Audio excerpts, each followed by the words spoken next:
તો ગણપત વસાવા વધુ એક વિવાદમાં ફસાયા છે। તેમના વિરુદ્ધ રિટાયર્ડ આઈએએસ અધિકારી જગતસિંહ વસાવાએ હાઈકોર્ટમાં પીઆઈએલ દાખલ કરી છે, જેમાં ગણપત વસાવાએ પોતાના હસ્તક વન અને ટુરિઝમ વિભાગમાંથી તેમના ગામમાં આવેલા ખાનગી ટ્રસ્ટના મંદિરના નિર્માણ માટે રૂપિયા 8 કરોડ 80 લાખ ફાળવ્યા હોવાનો આક્ષેપ કરવામાં આવ્યો છે અને આ રૂપિયા તેમણે ગ્રામ પંચાયત તેમજ કાયદાની વિરુદ્ધ જઈને ફાળવ્યા હોવાનો પણ આક્ષેપ કરાયો છે।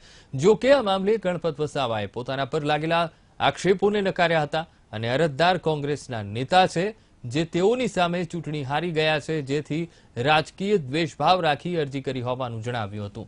મહત્વનું છે કે આ એ જ આઈએએસ અધિકારી છે, જેમણે અગાઉ પણ ગણપત વસાવા સામે આવક કરતા વધુ સંપત્તિ મામલે હાઈકોર્ટમાં ફરિયાદ કરી હતી।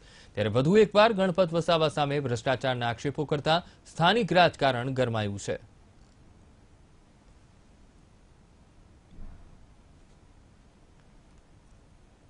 જે વાડી તાલુકો ઉમરપાડા ખાતે 2 પ્રાઇવેટ મંદિરો આવેલા છે।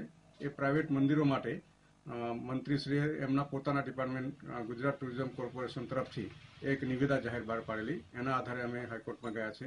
ટુરિઝમ કોર્પોરેશન તરફથી એક જાહેર નિવેદન બહાર પાડીને 9 કરોડ જેટલો ખર્ચ કરવા માટે એમણે એક નોટિસ આપેલી છે અને અત્યારે કામ ચાલુ કરવાની તૈયારીમાં છે।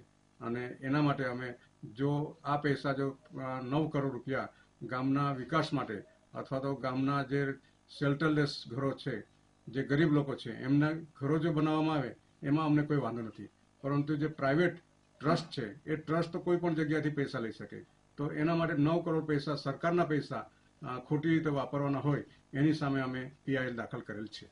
આદિવાસી વિસ્તારના પ્રવાસન સ્થળોને ધાર્મિક વિકાસ કરવા જઈ રહી છે, તેની સામે એ રોડા નાખવાના પ્રયત્નો કરી રહ્યા છે।